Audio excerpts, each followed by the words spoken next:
Right, here we go. This is going to be, I don't know if this is going to be any good. Multiculturalism. I've been up all bloody night thinking of this. And democracy.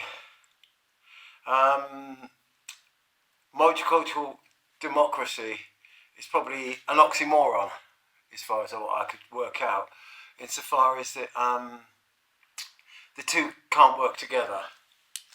For democracy to work, to really, really work, you need a couple of things. You need a commonality between the people within the democracy, so they actually understand one another.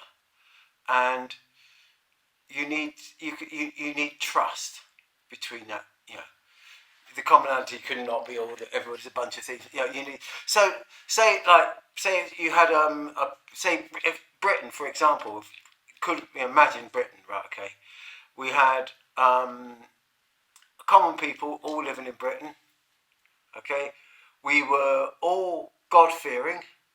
Say we all believed in a monotheistic God that was looking over us and checking everything we did, so we didn't do anything bad. And if we did do bad things, we would burn forever in hell.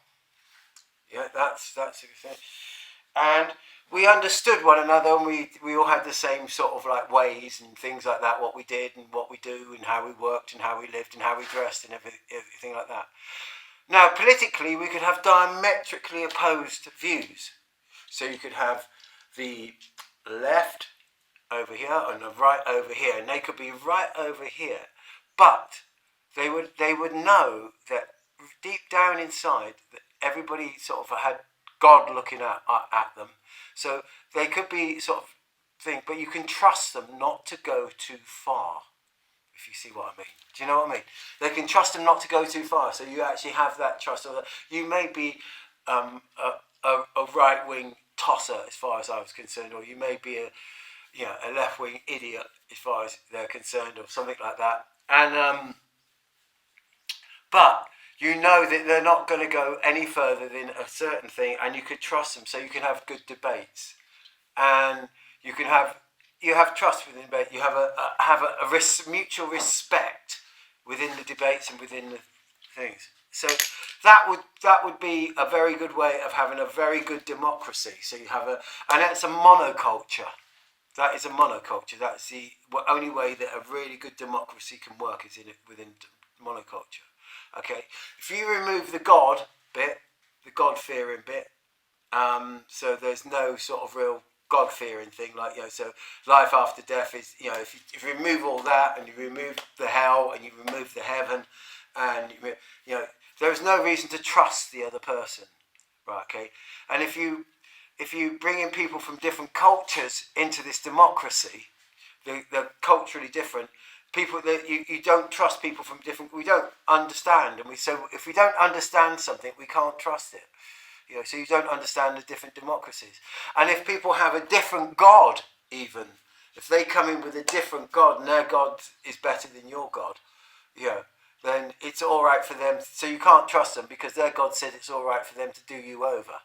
It's all right for their God to tells you to lie to them. That's all right. That's all right.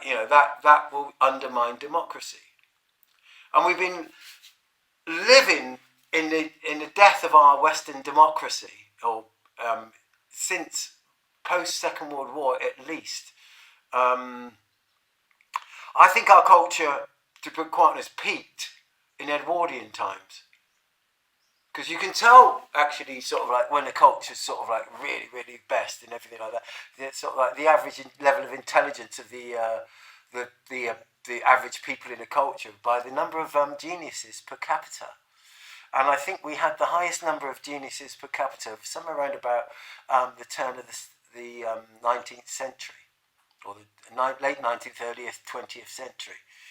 And since then, we've been in decline. Although, science and technology going on, and living standards have gone straight through the roof and everything like that, already our society was in decline because the average level of intelligence within our society was there.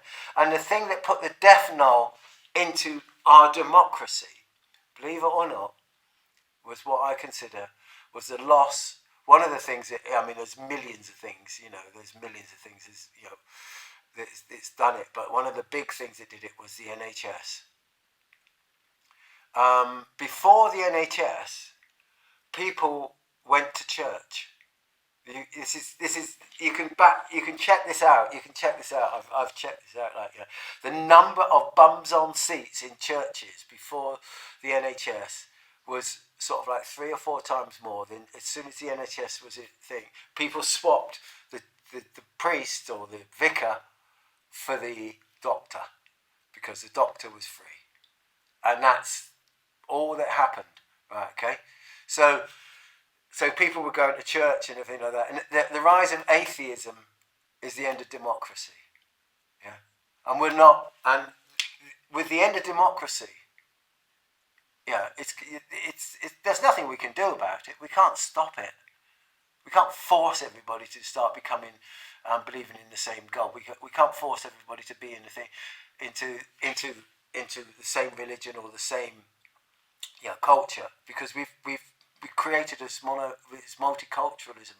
Multiculturalism was going to happen regardless with the advent of technology and people in transportation and people moving around, and therefore that was the end of democracy. And you just can't think. So now, all civilizations go up, then they go down, then they fall off a cliff. We've been going down probably for about 50, 60, 70 years. And I think we're about to fall. I think we're falling off the cliff now. I mean, Brexit is classic. We have a democratic vote, and it's just not observed. And people think that they've got the right to not observe it because the people who voted for this were fascist, and were thinking. So you can use that sort of like racist, fascist, and anti-multiculturalist and everything like that to justify your own sort of like bigoted perspective. Yeah, but the European Union is very, very anti-democratic, and it is possibly going to be the next powerhouse.